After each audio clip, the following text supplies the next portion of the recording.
Halo sahabat investor, jumpa lagi dengan saya Prasetyo Hadi dari PT Pelatihan Profit Internasional. Ya, apa kabar sahabat investor? Semoga selalu diberikan kemudahan, diberikan kelancaran, dan diberikan kesehatan, dan juga dipermudah dalam setiap langkahnya. Amin. Saya juga selalu mendoakan untuk sahabat investor, semoga selalu diberikan hadiah berupa cuan di saham.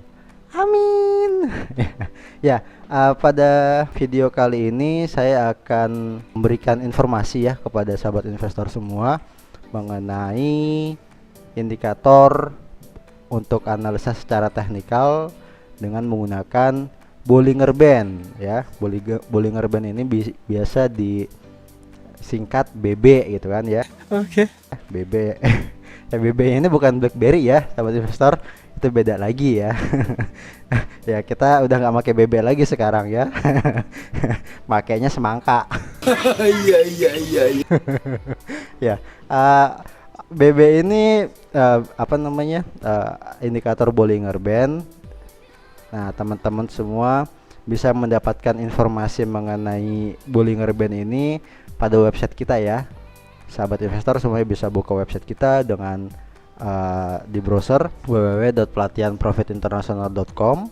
Maka sahabat investor semua nanti akan jumpa di web kita ya, di halaman utama kita. Kemudian teman-teman semua bisa memilih edukasi dan trading, dan kita milih advance ya. Namun sahabat investor semua bisa memilih sesuai dengan apa yang diinginkan untuk pembacaan artikel ini, karena di situ ada kelasnya ya. Ini ada 3 kelas ya. Jadi tergantung teman-teman semua mau pilih yang apa. Pada video kali ini kita yang advance, kita cari ya. Di sini ada Bollinger Band B atau BB. Kita klik saja. Artikel ini gratis untuk sahabat investor yang mengunjungi website kita dari PT Pelatihan Profit Internasional. Nah, ini dia ya, Bollinger Band ya. Bollinger Band adalah indikator yang sudah sangat terkenal oleh trader-trader dan analis. Nah, indikator ini dibuat oleh sang pencipta, yaitu John Bollinger. Nah, ini dia ya, penemunya John Bollinger. Indikator ini mempunyai 3 garis ya, 3 garis. Ciri khasnya itu ya, dia mengikuti harga pasar. Yang pertama ada upper band, yaitu garis yang di atas ya, gitu, garisnya putus-putus. Terus kemudian ada middle band dan ada lower band. Nah, dengan kata lain, middle band ini sebenarnya moving average, yaitu merupakan perhitungan dasar upper band dan lower band. Nah, jadi untuk indikator Bollinger Band ini bisa dikatakan ataupun bisa dijabarkan secara sederhana mirip dengan moving average ya, sahabat investor. Jadi kita nanti bisa tahu di mana area beli kita, di mana area kapan kita harus jualnya. Itu bisa terlihat dari pergerakan Bollinger Band itu sendiri. Teman-teman, kita baca dulu ya artikelnya ya, sebelum kita nanti masuk ke pembahasannya secara teknikal. Langsung contohnya. Nah, jarak upper band, middle band, dan lower band tentu saja dipengaruhi oleh volatilitas yang sering terjadi. Semakin besar jarak antara band, maka akan semakin lebar. Begitu pula sebaliknya. Nah, Bollinger Band ini bisa membantu Anda mengenali kondisi pasar, apakah sedang ramai, sedang sepi. Ketika Bollinger Band ini melebar, artinya pasar sedang ramai. Nah, nanti kita akan bahas ya untuk yang masalah ini ya. Tetapi jika Bollinger Band menyempit, dapat diartikan bahwa pasar sedang sepi. Nah, dalam penggunaan Bollinger Band ini, kita tidak perlu menggunakan hitung-hitungan yang membuat kita bingung. Hanya cukup mempelajari penggunaan Bollinger Band secara praktis agar kita dapat membaca peluang dari pergerakan harga itu sendiri, sahabat investor. Nah, strategi bonds trading ini memanfaatkan upper band dan lower band sebagai support dan resisten. Nah, jadi kalau teman-teman masih bingung ya untuk area di mana area supportnya dan area di mana resistennya, bisa juga menggunakan indikator Bollinger Band ini. Nanti dia secara otomatis akan memberikan datanya ya, areanya di mana saja gitu ya. Nah, oke, sekarang kita langsung ke chartnya ya. Kita langsung ke chartnya. Nah, Mas Adi, Bollinger Band yang mana? Oke, tenang. Saya akan memberikan informasinya ya. Ya, untuk yang ini di tampilan layar kita ya, banyak sekali garis-garis ya. Tentu saja garis-garis ini buat yang pemula mungkin agak bingung ya, apa aja. Namun saya akan di sini akan menghilangkan beberapa indikator ya, seperti RSI dan juga stokastiknya ya, kita akan hilangkan. Nah, jadi teman-teman di sini bisa fokus kepada pembahasan kita mengenai BB atau Bollinger Band. Jangan BlackBerry ya. Ya, ini saya mengambil contoh saham Unilever dengan kode emiten UNVR ya. Unilever Indonesia, pasti teman-teman semua udah tahu produk-produknya ya, dari kita bangun tidur sampai kita tidur lagi mungkin produknya ada di sekeliling kita. Nah, jadi memang perusahaan TBK ini perusahaan yang sahamnya bisa kita beli, dan sebelum kita beli sahamnya kita harus tahu dulu ya, perusahaannya di bidang apa, produknya seperti apa, kinerjanya bagaimana ya kan. Kita harus tahu juga. Jadi jangan sampai kita membeli saham yang memang kita nggak tahu itu perusahaannya apa. Nanti imbasnya ya bukannya kita profit tapi malah nyangkut. Ya, karena memang pergerakan transaksi saham ini, karena di saham ini ada 600 lebih ya emiten, dan tentu saja tidak semua emiten ini ramai ditransaksikan. Jadi jangan sampai yang kita beli, kita bisa beli namun kita tidak bisa jual. Waduh, itu malah bisa dikatakan kita kejebak ya, dan bisa dikatakan saham yang kita beli itu mahal. Ya walaupun harganya murah misalkan ya, hanya 70 perak ataupun 100 rupiah, namun kalau kita tidak bisa menjualnya itu bisa dikatakan mahal. Beda dengan halnya kita membeli saham yang memang sedang ramai, dalam arti kata perusahaannya kita tahu ya kan, terus saham itu sedang ramai ditransaksikan. Seperti contoh saja Unilever, kita produknya tahu, perusahaannya jelas, walaupun harganya 6.000 7.000 rupiah, namun kalau kita bisa menjualnya secara cepat itu bisa dikatakan saham itu murah ya. Jadi murah dan mahal itu tergantung bagaimana kita mempunyai pikiran ke depannya ya, untuk masalah saham yang akan kita beli gitu ya. Kita langsung ke ini ya, indikator Bollinger Band ya. Di sini tentu saja saya menampilkan MA ya. Di sini ada moving average, ada warna merah ini MA5, terus MA 10-nya warna biru, dan MA 30-nya warna kuning. Nah, untuk MA ini kan kita sudah ngebahas ya di video-video awal ya. Nah, untuk Bollinger Band ini dia sahabat investor. Ada garis putus-putus ya. Ini yang namanya upper band. Ya. Ini nih yang di atas nih, upper band. Nah, terus middle bandnya yang mana Mas Hadi? Wah, middle band ini lagi bersembunyi ya ini ya. Ada di deretan moving average ya. Ini dia, yang hitam nih ya, sahabat investor. Kalau kita lihat ya, ini ada hitam-hitam nih. Hitam-hitam melati Alibaba. Ya yang ini ya, yang hitam-hitam ini ya, yang hitam-hitam ini adalah middle Bollinger Band, dan yang bawah ini lower bandnya ya, yang garis putus-putus bawah nih ya. Ini garis putus-putus. Nah, upper band dan lower band atau juga Bollinger Band ini bisa dijadikan area support dan resisten ya. Kenapa bisa dibilang seperti itu? Kita lihat ya, kita akan mensimulasikan, memberikan contoh. Kalau teman-teman bingung ya untuk kita menentukan area support dan resisten, teman-teman bisa menggunakan ini Bollinger Band. Kita bisa lihat di sini ya. Nah, kita lihat di sini. Ini Bollinger Band-nya nyentuh ya di candle. Ini juga nyentuh di candle, ya kan? Ini juga nyentuh di candle. Bollinger Band-nya ini juga nyentuh di candle. Nah, kalau kita perhatikan ya sahabat investor, setiap candle ini yang menyentuh Bollinger Band itu bisa dijadikan area supportnya. Kenapa? Karena kalau kita cermati di sini dia mantul lagi ke atas ya. Setelah menyentuh Bollinger Band, dia lari lagi ke atas nih, tes ya kan. Terus dia terkoreksi lagi, nyentuh Bollinger Band lagi ya kan, naik lagi, mantul lagi dia ke atas. Nah, kemudian upper band yang di atas ini bisa dijadikan area resisten. Nah, kalau kita lihat di sini ya, ini juga kita bisa lihat setelah dia menyentuh upper bandnya, maka candlenya akan kembali mengalami penurunan. Ya, nih dia penurunan kan.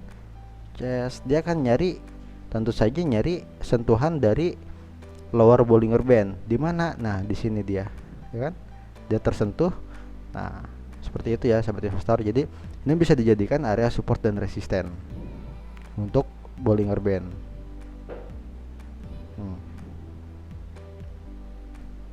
Kalau kita tarik garis ya, dan ini ternyata Bollinger Bandnya yang lower bandnya berhasil nembus nih ya. Kita lihat di sini ya, berhasil nembus area support yang tadi bisa bertahan. Nah, akhirnya ini dia mengalami penurunan. Namun penurunan ini kalau kita cermati ya, dia selalu menyentuh lower bandnya ya sahabat investor. Dia selalu menyentuh lower bandnya. Dimana lower bandnya? Ini dia. Saya akan menandakan sih, kena lower band, kena ya, sini juga kena ya kan, terus di sini juga kena, di sini juga kena ya kan. Namun dia juga kita bisa menjadi patokan, yang middle bandnya ini menjadi kita patokan juga bisa ya. Nah, setelah dia juga bisa sudah sentuh middle bandnya, namun dia belum bisa tembus, maka dia akan melanjutkan penurunannya. Namun apa jadinya kalau dia bisa tembus dari middle band? Nah, kita lihat ya, yang terjadi kalau candlenya ini berhasil tembus di middle bandnya. Nih, ini kan tembus ya sahabat investor ya, ini ada garis hitam tuh. Dia akan melanjutkan kenaikannya di atas. Saat dia turun, dia tidak menyentuh lower bandnya, namun dia berusaha bertahan pada middle bandnya ya. Tuh, di sini berusaha kan nyentuh middle bandnya, dan akhirnya dia karena sudah tembus middle band, dia akan mencari upper bandnya. Kita bisa lihat di sini ya, ini juga menyentuh. Nah, upper bandnya ya kan.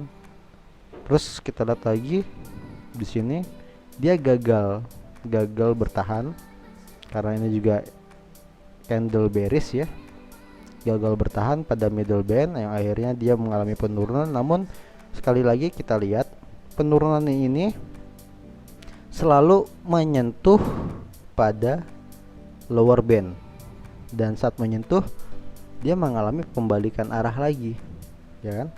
Nah, seperti ini ya. Nih, yes, indikatornya salah. Seperti ini ya sahabat investor. Nah, tentu saja selain Bollinger Band ini kan kita menggunakan indikator moving average ya. Moving average ini juga bisa kita menjadikan acuan ataupun patokan. Nah, walaupun dia sudah sentuh di lower band ya kan, ada candle bullish, namun juga kita harus menggunakan indikator lain. Seperti contohnya moving average ini, kita bisa lihat di sini.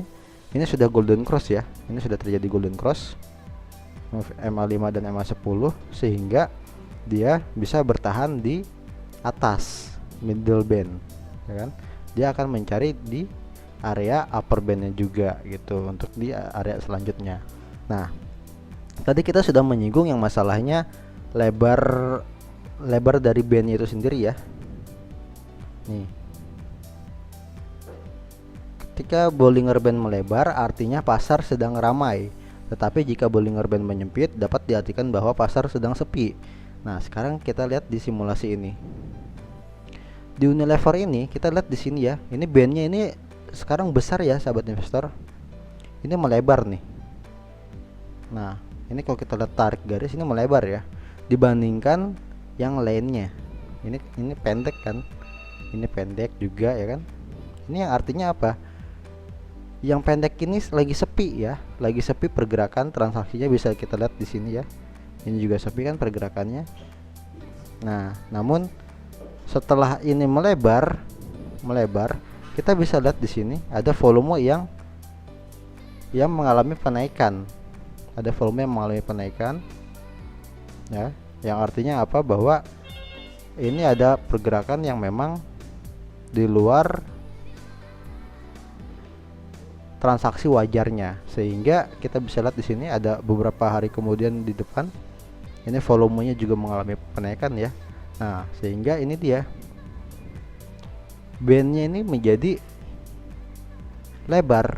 Nah, kenapa lebar? Karena kita lihat dari volumenya ini yang di bawah ini sedang ramai ya, sedang ramai. Kita bisa lihat dari volumenya ini sedang ramai seperti itu. Saya akan menghapus dulu ya.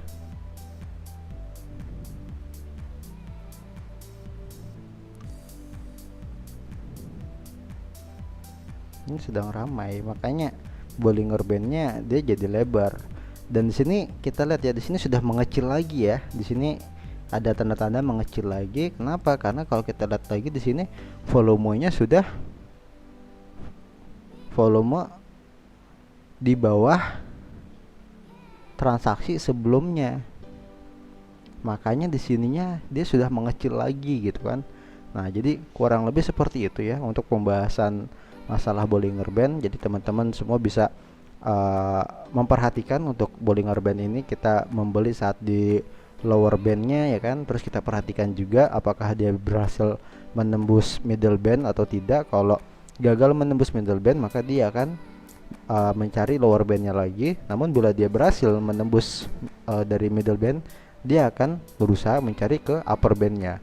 Nah, jadi untuk area upper band dan lower band bisa menjadi patokan teman-teman semua ya untuk bisa mendapatkan profit di saham. Nah, jadi sekian video yang bisa saya sampaikan, semoga bermanfaat informasi ini, dan teman-teman semua bisa dukung saya untuk bisa bikin video yang lebih bagus lagi, yang bermanfaat lagi untuk sahabat investor semuanya dengan cara subscribe video kita ya kan. Terus bisa juga komentar di kolom komentar kita, silahkan yang mau berkomentar, saya tunggu komentarnya. Yang mau request silahkan, dengan senang hati insya Allah akan saya buatkan untuk sahabat investor semua. Terus jangan lupa untuk share video kita ya, semoga video kita ini bermanfaat untuk orang lain ya. Kita tidak bisa memberikan apa-apa, namun setidaknya kita bisa memberikan informasi yang bermanfaat untuk orang lain dan berguna untuk orang lain juga. Sampai jumpa di video berikutnya untuk pembahasan sahamnya pada hari Selasa dan Jumat. Jadi cukup sekian yang bisa saya sampaikan. Sampai jumpa di video berikutnya. Salam cuan. I'm an icon, man. And my girl about a 10. I should fuck her in a Benz.